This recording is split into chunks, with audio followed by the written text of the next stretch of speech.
My name is Joan Williams, and if you've ever grown up in a house where silence was more dangerous than shouting, you'll understand why I chase light instead of shadows. I was born in Lexington, Massachusetts, in a two-story colonial house on Maple Street. Neighbors said we were the picture of success, my father, Thomas Williams, the self-made construction magnate.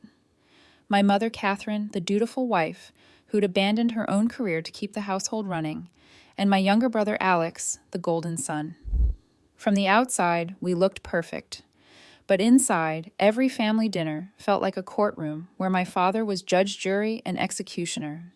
He believed in things you could see and measure: steel beams, profit margins, contracts signed in ink. Science, in his words, was for dreamers and fools.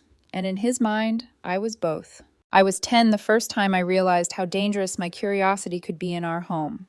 My fifth-grade teacher, Mrs. Sanchez, brought a prism to class, holding it up so sunlight fractured into a rainbow across the chalkboard. The other kids gasped at the colors. I didn't see colors, I saw questions. How could white light contain every shade? Why did it split?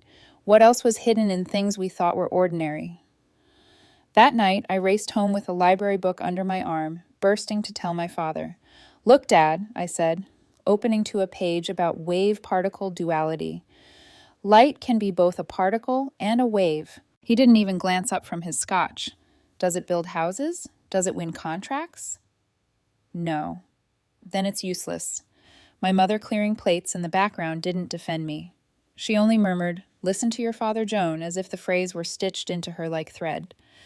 My brother Alex smirked at me from across the table, proud of having avoided my mistake of speaking up.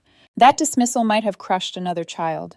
For me, it ignited something I didn't yet have words for. I wasn't going to let my father's voice be the only one that defined my worth. By middle school, while other kids built baking soda volcanoes, I was obsessively constructing a cardboard double-slit experiment in our garage.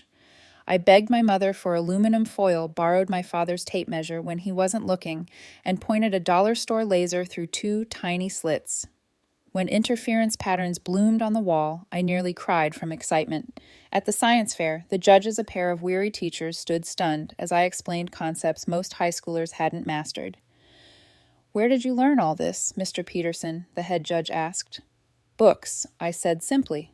I won first place. My father didn't come. He had a meeting. Even then, the gulf between us was widening. For him, Alex was proof of success. Straight A student in economics varsity soccer, already dreaming of joining the construction empire. For me, the proof I craved wasn't in report cards or soccer trophies. It was in the silent glow of a laser, the rainbow fracture of a prism, the questions scribbled in margins of textbooks. My mother, well, she was an enigma. Once I overheard her on the phone with an old friend from her accounting days. She spoke quickly, animatedly, about mergers and balance sheets, her voice alive in a way I rarely heard at home. When she noticed me listening, she hung up abruptly and returned to her quiet role as peacemaker. That night at dinner, she corrected the angle of my father's wine glass before refilling it, as if her purpose were to make his world seamless. I learned young that silence can be its own kind of betrayal. Our family dinners followed a ritual so strict it felt choreographed. My father at the head, Alex on his right, my mother perpetually attentive, and me, on the end, clutching whatever book I'd smuggled under the table. The conversation was always about business contracts, expansions, profits. If I dared mention physics, the air tightened. "Dreams don't put food on the table," my father would say. Sometimes he'd add with a pointed glance at Alex, "Real men build things." Those words were meant as a warning. To me, they sounded like a challenge. I clung to science like a lifeline. I filled my bedroom with stacks of borrowed physics books, hand-me-down notebooks crammed with equations I didn't fully understand, but instinctively felt connected to. I didn't have the language yet for quantum mechanics or entanglement, but I had the hunger. At night, lying awake, I'd stare at the ceiling and imagine light waves, bouncing particles colliding entire universes nested within each other like Russian dolls. While my father dreamed of skyscrapers, and Alex dreamed of stock portfolios, I dreamed of atoms. Still, even dreams can be lonely. I used to sneak into the backyard on autumn nights, the cold air stinging my cheeks, and tilt my face to the stars. It was the only place I felt free away from my father's voice, my mother's silence, and Alex's shadow. Up there in the endless black, the universe didn't care whether I was a daughter or a son, a disappointment or a prodigy. It just was. And maybe, just maybe, I could find a place in it too. The first time my father directly mocked my ambitions, I was 13. He had just signed a $10 million contract for a shopping complex, and the dining room buzzed with his triumph. I dared to mention that I'd been accepted into a summer science program at the university nearby. "It's a big deal," I said quietly. "Only 10 students in the state got in." He laughed, a sharp sound that cut through me. "A big deal would be learning how to manage a business, Joan. Playing with lasers won't pay the mortgage." Alex chimed in, "Dad's right." "You should come work at the company this summer." My mother nodded absently. "Listen to your father, dear." I excused myself from the table, retreating upstairs before they saw my tears. I pressed my forehead against the cold glass of my window, whispering to myself, "One day they'll see. One day they'll understand." But deep down, I already knew the day I proved my worth might not be the day they welcomed me. That night, I scribbled a sentence in my notebook that I would carry for years. Some battles aren't about proving others wrong. They're about proving yourself right. It was the first quiet foreshadowing of the war to come, though I couldn't have known how costly it would be. High school wasn't the gauntlet of popularity and football games for me, the way it was for most kids in Lexington. For me, it was a waiting room, 4 years of counting down until I could escape into the world that truly mattered. Every Saturday, while my classmates slept off parties, I woke before dawn, layered up against the cold, and caught 3 buses into Cambridge, 20 miles, almost 2 hours, just to volunteer in a university physics lab. At first, all they let me do was wipe down counters, wash beakers, and organize cables. I didn't mind. Each task was a passport to proximity. I'd linger in the corners, memorizing every setup, every calibration, every snippet of jargon tossed between grad students. My hands reeked of bleach, but my head spun with equations. It was there that I met Professor Janet Miller, the first female physicist I had ever seen outside of a textbook. She wasn't glamorous the way movie scientists are. Her lab coat was always slightly stained, her hair perpetually escaping its bun, but to me, she radiated power. One Saturday, she caught me watching too closely as her team prepared an entanglement experiment. "You don't just want to clean the equipment, do you?" she asked, her eyes twinkling behind thick glasses. Heat rushed to my cheeks. I want to understand." She tilted her head, studying me. "Understanding starts with participation. Grab those notes and follow along." That was the first time someone in authority treated me like more than a nuisance. Week by week, she let me assist with data collection, then analysis. Soon, I was staying long past my shift, drawn deeper into the universe I'd only glimpsed in library books. At home, though, the contrast sharpened. My father bragged endlessly about Alex, who was already shadowing executives at the company. He treated my Saturday trips as if I were wasting time in some hobby shop. "Business is predictable, Joan," he reminded me at dinner one Sunday, his tone sharp with condescension. "You invest, you build, you sell. You can't measure success in theories." I wanted to scream, "You can measure success in discovery." But my mother's eyes warned me to stay quiet. She kept refilling his wine glass, smoothing the evening into compliance. That silence hurt worse than his barbs. When college acceptance letters arrived, my world tilted. I still remember the weight of the envelope from MIT, the embossed seal, the trembling in my fingers as I tore it open.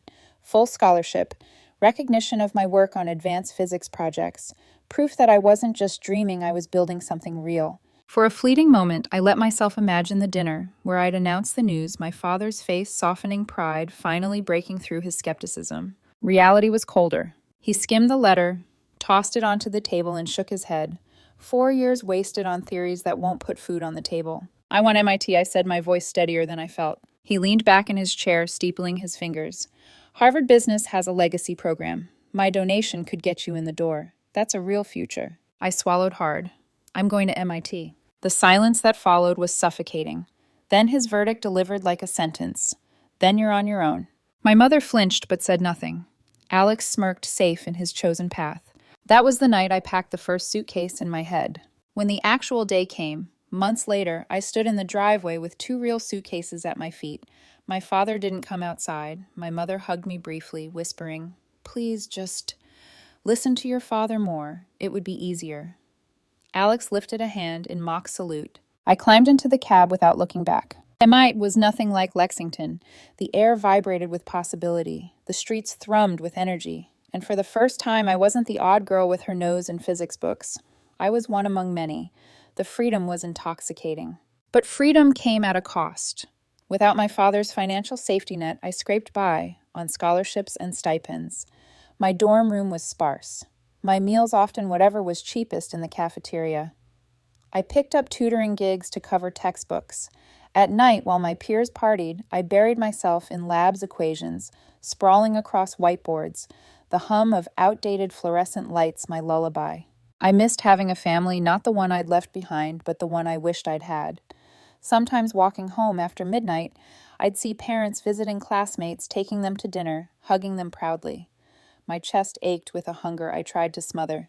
I told myself I didn't need their approval. I had MIT. I had science. I had myself. But late at night, when exhaustion blurred the lines on the page, I couldn't help wondering, would anything I did ever be enough for them? The question haunted me, sharpening my resolve. If they wouldn't believe in me, I would make the world believe. And somewhere deep down, a quiet, dangerous thought took root.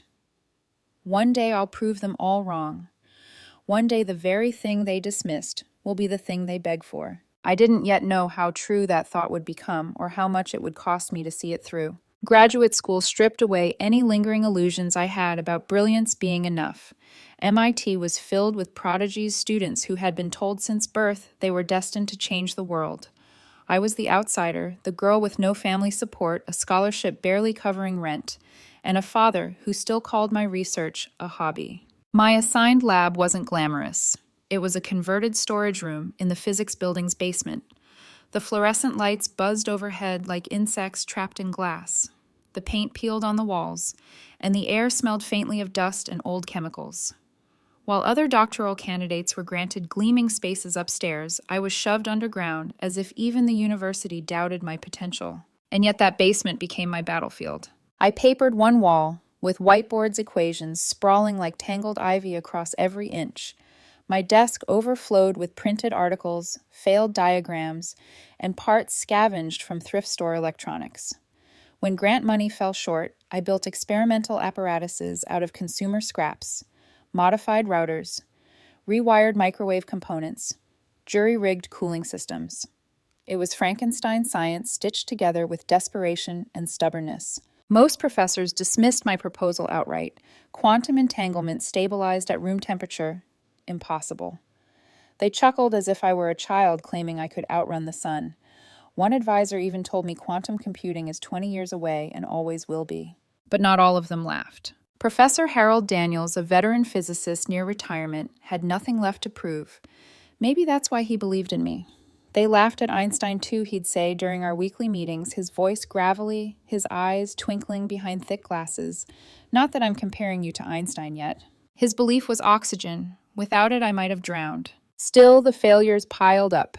Nights blurred into mornings as I reran experiments hundreds of times, tweaking variables by microscopic degrees. Each failure tightened the knot of doubt in my chest. I'd lean against the cold metal of the lab bench, eyes burning, whispering to myself, maybe Dad was right. Maybe I'm wasting my life. But every time that thought surfaced, I remembered the sting of his laughter, the way he called me useless. Anger is fuel if you know how to burn it. Then came the Tuesday that changed everything. It was 2:15 a.m., and I'd been awake for nearly 3 days straight, surviving on energy drinks and adrenaline. The apparatus hummed in front of me, cobbled together from circuits that looked more like junkyard salvage than cutting-edge physics. My notes were smeared with ink and coffee stains. I initiated the sequence, barely expecting anything. The photons entangled, as they had dozens of times before, then destabilized. But this time something held. The quantum state didn't collapse. Seconds passed, then more. The photons remained entangled for 8-44 seconds, an eternity, compared to the fractions I'd been scraping before. My breath caught. I recalibrated, reran, retested. Once, twice, 3 times. Each time the same result. I stumbled back into my chair, my pulse pounding in my ears.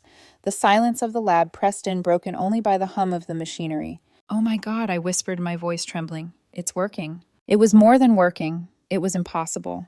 What the entire field had considered unachievable stabilizing quantum entanglement at room temperature was right there glowing on my screen. Hands shaking, I called Professor Daniels at 4 a.m. He answered groggily, thinking something was wrong. Joan. What's happened? Nothing's wrong, I said, barely able to control my voice. Everything's right. You need to come, please. 45 minutes later, he burst into the lab, his shirt mismatched, his hair sticking up. I showed him the data, my hands fluttering with nerves. He adjusted his glasses, squinting at the screen. Then I ran the test again, right in front of him. When the results repeated, his mouth opened, then closed again. He pulled off his glasses, wiped his eyes, and finally whispered, "This is it. This changes everything." For the next week, we lived in the lab, repeating variations, documenting every detail. The data held. This wasn't a fluke. It was a breakthrough. Professor Daniels insisted we meet with the university's technology transfer office immediately. Martin Weber, the director, listened intently as we explained, then leaned back in his chair, eyes wide. "If this works at scale," he said slowly, "we're talking about revolutionary applications. Medicine, national security, finance, every industry that touches data." Daniels asked bluntly, "How much are we talking?" Weber hesitated, then answered, "Potentially billions if the patents are structured correctly." Billions. The word was surreal, like hearing a fairy tale number. I couldn't connect it to the dingy basement lab or my secondhand equipment. But something shifted inside me at that moment. For the first time, I thought, maybe this is the bridge. Maybe my father will finally see me. That evening, I called my mother, nerves buzzing like static under my skin. "Mom." "I've made a breakthrough," I told her. "It's really important. I want to come to dinner this Sunday, tell everyone about it." Her voice was calm, distant. "That's nice, dear. Your father's been asking when you'll visit. I'll make your favorite lasagna." She didn't ask what the breakthrough was. She didn't sound excited, but I clung to the hope anyway. On the drive home, I imagined the impossible. My father's proud smile when I showed him the documents, my mother's embrace, Alex's grudging respect. For once, maybe the dinner table wouldn't feel like a battlefield. I should have known better, because that Sunday would shatter more than just hope. It would break something in me I'd never get back. Sunday dinners at the Williams house had always been rituals of control. 6 o'clock sharp. China plates only brought out for holidays and my father's business associates. Candles lit, though no one cared about the atmosphere. Conversations pre-scripted, as if we were actors in a play directed by Thomas Williams himself. I pulled into the driveway 15 minutes early, my pulse quick with nervous hope. In the passenger seat sat a folder stuffed with preliminary data graphs and draft patent documents, proof that my life's work was more than theory. Proof, I thought foolishly, that might finally earn me something like respect. The familiar colonial house loomed ahead, its shutters freshly painted, the hedges trimmed with military precision. Nothing ever looked out of place here except me. Inside, my mother greeted me with a quick hug, her perfume laced with garlic and Joan Mary. "You look tired," she said, a habitual phrase she used instead of, "You look happy," or "I've missed you." She didn't ask why I'd come early. She never did. From the hallway, Alex appeared, leaning casually against the doorframe. His grin was sharp. "Well, well, the prodigal scientist returns." "Good to see you too," I replied, forcing my voice light. Childhood closeness between us had long since curdled into distance, his loyalty to our father eclipsing whatever bond we once shared. My father emerged last, just as he always did, descending from his study like a king, gracing his subjects. He kissed my cheek perfunctorily. "Joan, you've lost weight. Your mother will fix that tonight." We moved into the dining room, the table groaning with lasagna, garlic bread, and salad, assembled with obsessive precision. My mother fussed with napkins and glasses, while Alex sat straight-backed, basking in the glow of belonging. The meal began with business talk, as it always did. My father boasted about securing a $15 million contract for a new commercial complex. "Biggest project of the quarter," he announced, stabbing his fork into the lasagna. "That's wonderful, dear," my mother replied dutifully. Alex handled the final presentation, my father added proudly. "Just applied what you taught me, Dad," Alex said, soaking in the approval. The spotlight was theirs as always, but tonight I was determined to take a turn. I waited for a pause, my heart pounding. I actually have some news too. 3 pairs of eyes turned toward me, though none with enthusiasm. I opened the folder, sliding a graph into view. "I've made a breakthrough in my research. A method to stabilize quantum entanglement at room temperature." My father's brow furrowed. "In English, Joan." It means computers thousands of times faster than anything today, I explained, voice steady, despite the tightness in my throat. It means unbreakable encryption medical imaging that can detect diseases before symptoms appear. The university is already filing patents. For a moment, silence hung in the air. Then Alex smirked. So lasers and rainbows again. My father chuckled, but it wasn't warm. Billions for your little experiment. Be realistic. It is realistic, I pressed. The Technology Transfer Office thinks it could be worth billions. Companies like IBM and Google are already investing heavily. My father cut me off with a laugh sharp as broken glass. Worthless. Universities always claim the next big thing. Then nothing happens. You're chasing fantasies while your brother builds real value. I stared at him, throat burning. I had expected skepticism, but not this absolute refusal to even consider. I reached again for the documents, desperation slipping into my voice. This is more than theory. Here, look. He didn't even glance at the pages. Instead, he reached under his chair and pulled out a leather portfolio I hadn't noticed before. I actually had something drawn up, he said smoothly, extracting several crisp documents. Since you mentioned your research on the phone, I thought it would be the perfect time for the family business to diversify. The words hit me like ice. I never mentioned my research on the phone. He ignored me, sliding the papers across the table. These establish Williams Family Holdings as the commercial entity representing your intellectual property. We'd handle negotiations, marketing, and business development. You'd focus on research. My mother's face remained serene. Alex studied his plate. I skimmed the first page, my stomach dropping. You want me to sign over my rights? It's a family partnership, he corrected smoothly. Alex would serve as CEO of the new division. You'd retain a generous 30% stake. 30%. My voice cracked. Of my own work. Considering you'd have no responsibilities beyond technical consultation, that's generous, he replied. Alex shifted uneasily, but said nothing. I forced my hands to still, though they trembled beneath the tablecloth. I need time to think about this. My father's eyes hardened. What's there to think about? You've never had a head for business. This way, the whole family benefits. And if I say no, he leaned back in his chair, a predator cloaked in civility. Think carefully before you refuse. I have connections at MIT. One call about family financial interest in your research could complicate those patents. The lasagna cooled untouched on my plate. My mother finally spoke her voice, soft but firm. Your father knows what's best, dear. He's just trying to help you. In that moment, something inside me snapped. My father's greed was expected. Alex's silence was familiar. But my mother's quiet betrayal, that cut deepest. I stood abruptly gathering my documents. I'm not signing anything tonight. My father's voice followed me as I walked to the door. Smooth, threatening. Don't be difficult, Joan. Remember, without family, you have nothing. I paused, turning back just once. His face was shadowed in candlelight smug, certain of his power. But in that certainty, he made his mistake. He believed he still owned me. What he didn't know, what none of them knew, was that this dinner was no longer a negotiation. It was the opening salvo of a war. I left the dining room under the pretense of needing the bathroom, though in truth I just needed air. The weight of their eyes, my father's calculating stare, my mother's gentle betrayal, Alex's uneasy silence pressed against my chest like a vice. Halfway down the hallway I slowed, voices carried from the dining room low but urgent. My father's voice sharpened with the thrill of business. Call James tomorrow, he was saying.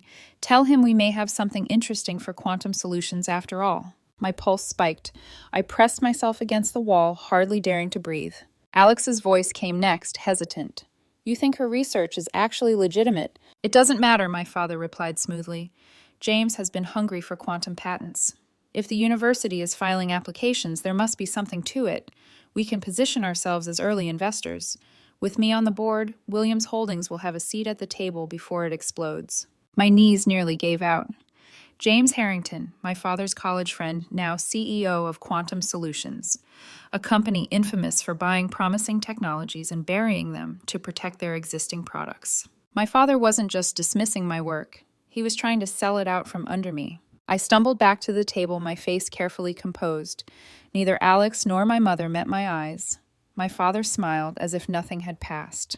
The papers still lay between us like baited traps. I excused myself shortly after clutching my folder as though it were a shield. My father didn't stop me. He didn't need to. His threats hung in the air like smoke seeping into everything. The drive back to Cambridge blurred. The headlights of passing cars smeared across the windshield, the road twisting beneath me as if it wanted to swallow me whole. My hands clenched the steering wheel until my knuckles blanched. I called Professor Daniels before I even reached my apartment. My voice shook.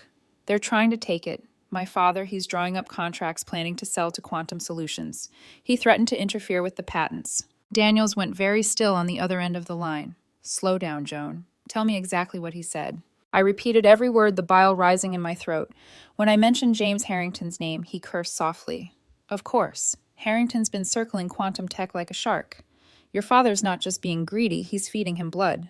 Can he block the patents? I asked, panic creeping into my voice. Not legally. The research is entirely under university funding. But he can cause delays, lodge claims, muddy the waters, enough to scare off investors until Quantum Solutions has a foothold. My chest tightened. So what do we do? Daniels' voice hardened. We move fast. We get everything documented and filed before they can position themselves. Martin Weber needs to know tonight. 2 hours later, I sat in Daniel's cluttered living room, a cup of tea, cooling untouched in my hands. Weber's voice came through the speakerphone, brisk and controlled. This is concerning, he said after hearing everything. Not unprecedented, but dangerous. Has your father made any direct claims of financial contribution to your research? No, I said firmly, not a dollar. I've lived on stipends and grants. Good, Weber replied. That will matter, but we can't waste time. I'll contact outside counsel tonight. We need the patent filed within 48 hours airtight.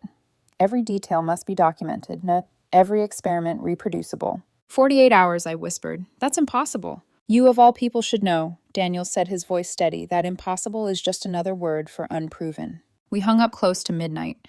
My exhaustion was bone deep, but adrenaline wouldn't let me rest. I stared into my tea, its surface trembling slightly in my shaking hands. For years, my father's voice had lived in my head, calling my work worthless. Now, the moment it proved valuable, he wanted to claim it. Not because he believed in me, but because he believed he could own me. That night, lying awake on Daniel's worn sofa, I realized this fight wasn't about science anymore. It wasn't even about money. It was about control. And if I let him win, I'd lose more than just a patent. I'd lose myself. The next morning, my phone buzzed with an email stamped urgent from the dean's office. They wanted me in a meeting at 9 a.m. sharp. The pit in my stomach told me exactly why. When I arrived, the dean sat flanked by the university's general counsel and a grim-faced administrator. No smiles, no handshakes. Joan, the dean, began. Without preamble, we received a call this morning from your father, Thomas Williams. He claims to have provided substantial financial and conceptual support for your research. The words hit like a hammer. That's absolutely false, I said instantly. My pulse thundered in my ears. The counsel leaned forward, adjusting his glasses. He alleges that family resources, both financial and intellectual, were integral to your development as a researcher. He's requested that the university acknowledge his company's interest in any resulting patents. I wanted to laugh, but anger burned too hot. My father runs a construction company. He has never contributed a single cent to my work, nor does he even understand it. Every dollar has come from stipends, grants, and institutional support. It's all documented. The counsel nodded, but remained cautious.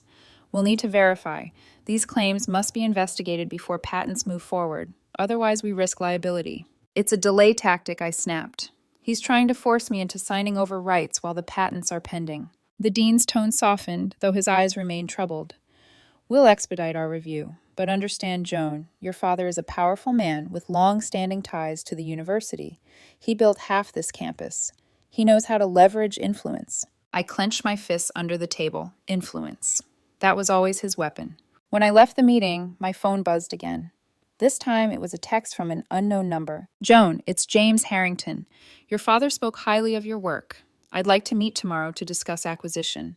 Very generous terms available for a quick decision. My vision tunneled. It was happening already. By the end of the week, exhaustion had hollowed me out. Days bled into nights spent compiling documentation lab notes, funding records, every scrap of proof that this research was mine. Weber pushed us harder, reminding us that Quantum Solutions had already filed vague provisional patents to muddy the waters. They're fishing, he warned, but if they get enough details, they'll try to wrap your invention under their umbrella. On the third night, my phone lit up again. This time it was my mother. She never called me without my father's knowledge. My gut tightened. Joan, she said quietly, her voice trembling. Your father is very upset.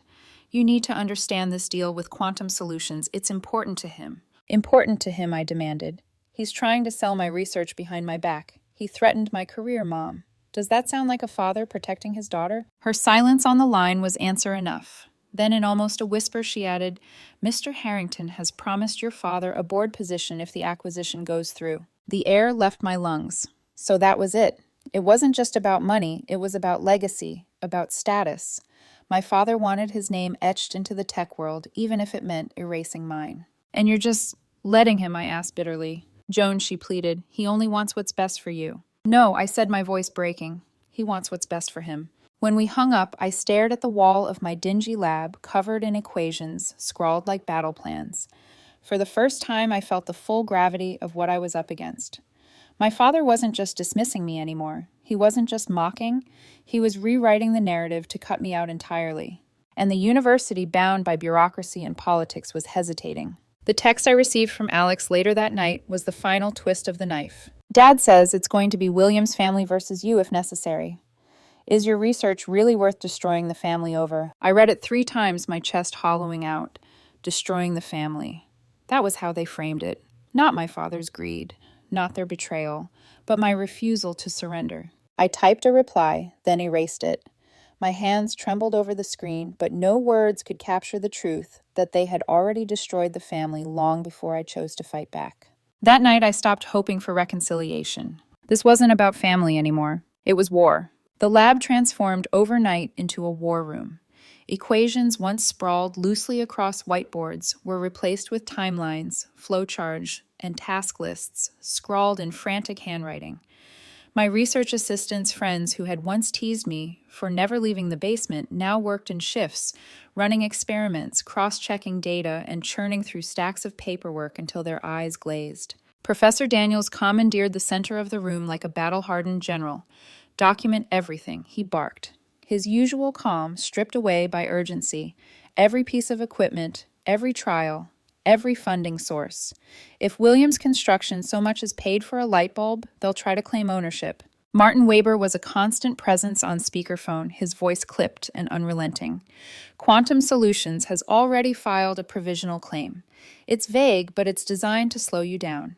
If they find out your exact method, they'll rewrite and try to box you in. You must beat them to filing no excuses. We had less than 24 hours. The exhaustion was bone deep. Coffee cups littered every surface, half drunk and forgotten.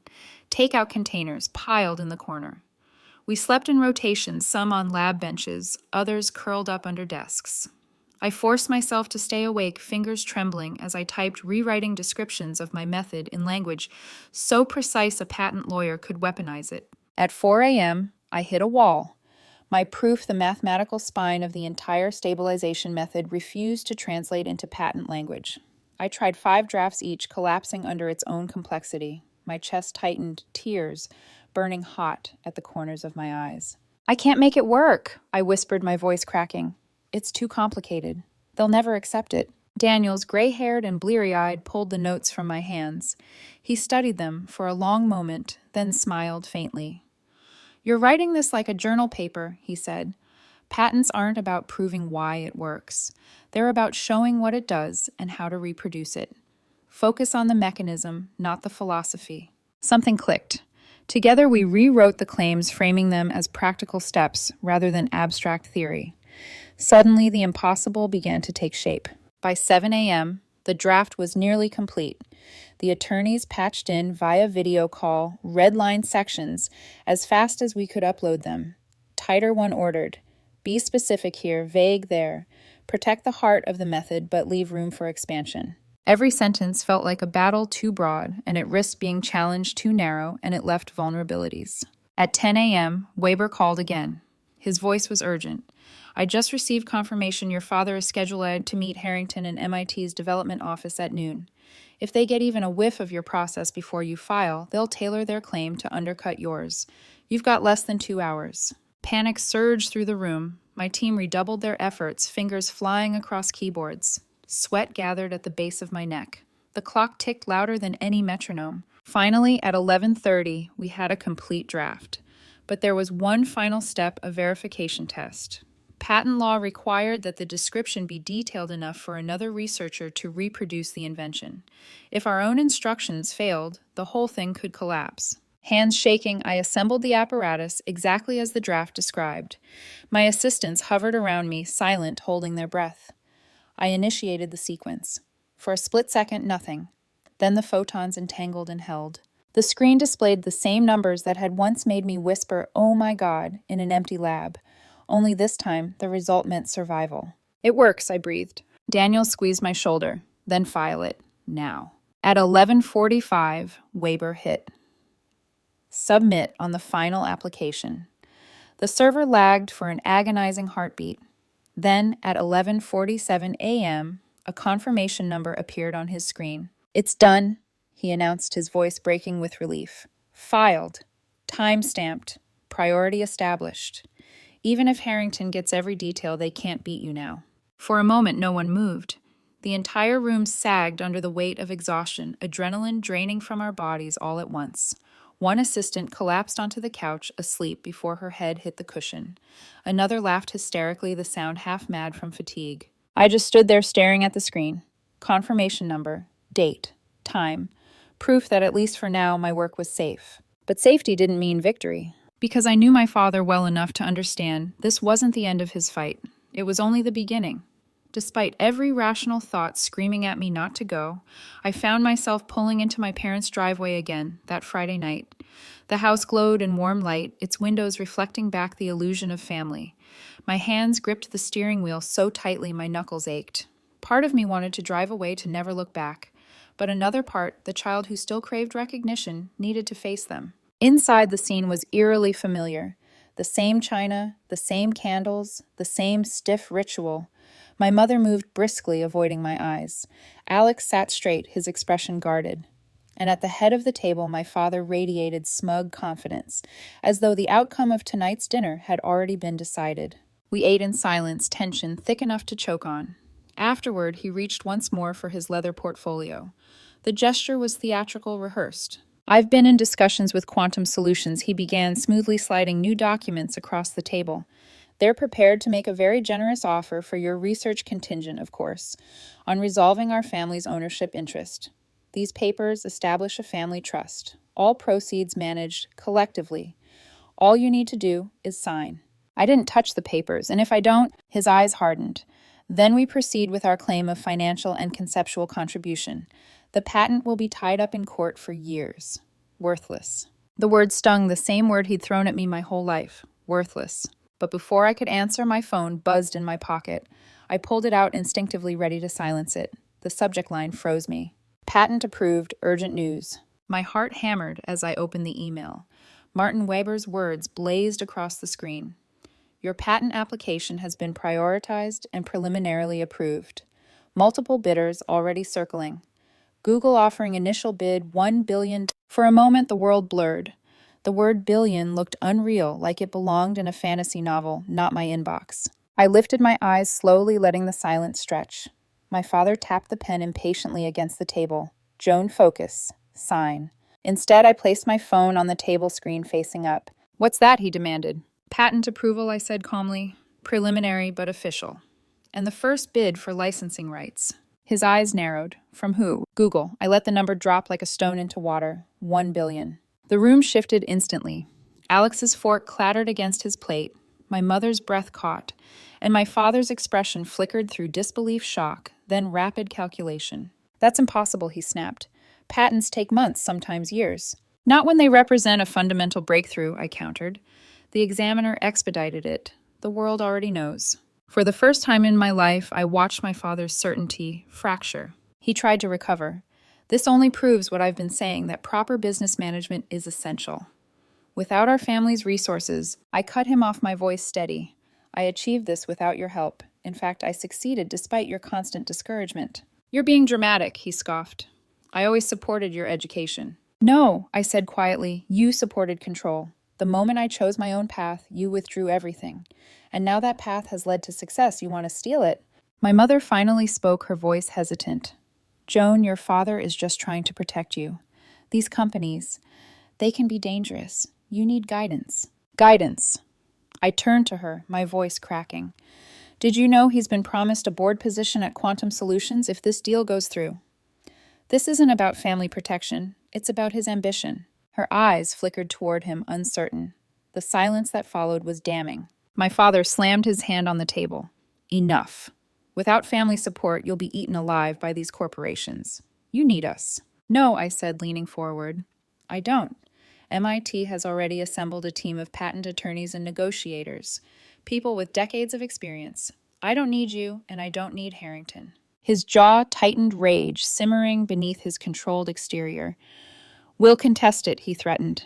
Family contribution, undue influence, all of which will fail, I interrupted. And in the process, you'll expose yourself as the man trying to steal from his own daughter. Is that the legacy you want? The air crackled with the weight of the words. Alex shifted uncomfortably, finally breaking his silence. Dad, maybe we should rethink this. My father shot him a withering glare, but I smiled faintly. For the first time, the tide was turning. This isn't a negotiation, I said firmly, rising from my chair. The patent is mine. The decision is mine. And the future, I tapped the phone, still glowing with Google's billion-dollar offer, is mine. I left them at the table, their silence ringing louder than any argument. For once, I wasn't the one walking away in defeat. This time they were. The news spread faster than I could process. Overnight headlines blazed across science journals and business networks. MIT physicist breaks quantum barrier. Google bids $1 billion for stabilization patent. My inbox flooded with interview requests. My phone buzzed nonstop with congratulatory messages from strangers and offers from tech giants multiplied by the hour. For the first time in my life, the world wasn't laughing at my dream. It was listening. MIT moved quickly, announcing the creation of a new quantum institute, with me as its founding director. Negotiations with a consortium of companies secured licensing deals worth nearly $3 billion, structured to prevent monopolization and to keep the science alive. My personal share would exceed $300 million over the lifetime of the patents. But money wasn't the real victory. The victory was walking into my lab every morning past walls still stained with coffee and equations, knowing that I had defended my work against the very people who were supposed to protect me. And the victory was seeing my family recalibrate in the wreckage of their failed scheme. Alex came first. He visited me at the lab, his posture stiff, his voice uncertain. I owe you an apology, he said. I didn't understand what you were doing. I thought Dad was right, that it was worthless. I studied him for a long moment, waiting for resentment to flare, but instead I saw something softer, genuine regret. I've been reading about quantum computing, he admitted, rubbing the back of his neck. It's incredible. You're incredible. I want to, understand. Maybe even be part of it if you'll let me. For the first time in years, I smiled at him without bitterness. Not as my brother, I warned. If you join me, it'll be on merit. No shortcuts. Understood, he said quickly. And he meant it. Within months, he was taking night classes in technology management, starting at the bottom, earning respect the hard way.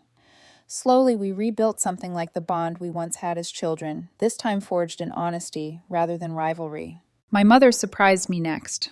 One afternoon, she showed up at my lab alone.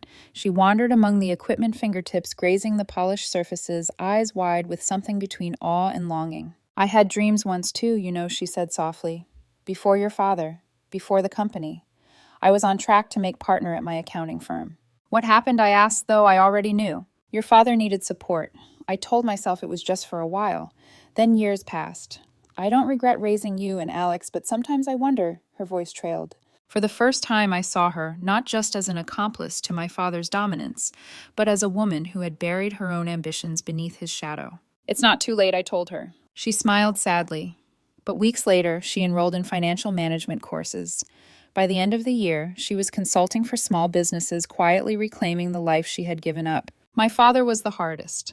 For months, our conversations were clipped and formal, limited to public events where he wore his mask of the proud father. Privately, he seethed.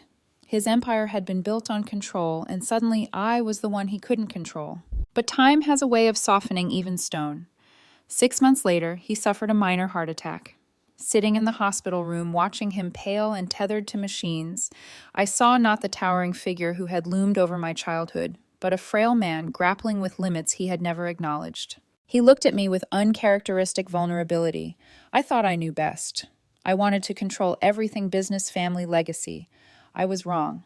The words were halting, reluctant, but they were the closest thing to an apology I'd ever heard from him, and in that sterile hospital light, I chose not to demand more.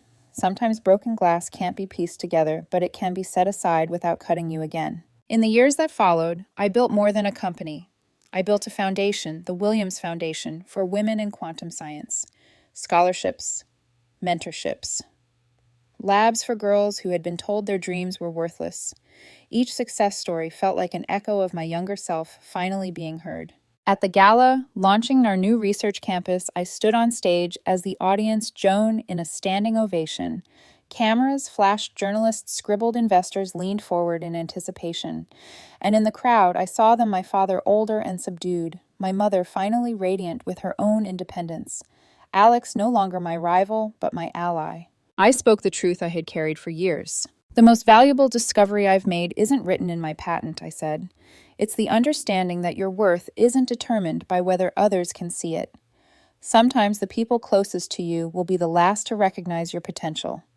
Don't let their blindness define your vision. The applause was thunderous, but what mattered most was the silence inside me, the silence where doubt used to live. I had reclaimed myself, my research, my legacy, and though the scars of betrayal would never fully fade, they had hardened into something stronger than armor conviction. Because the truth was undeniable. I was never worthless. I was unstoppable.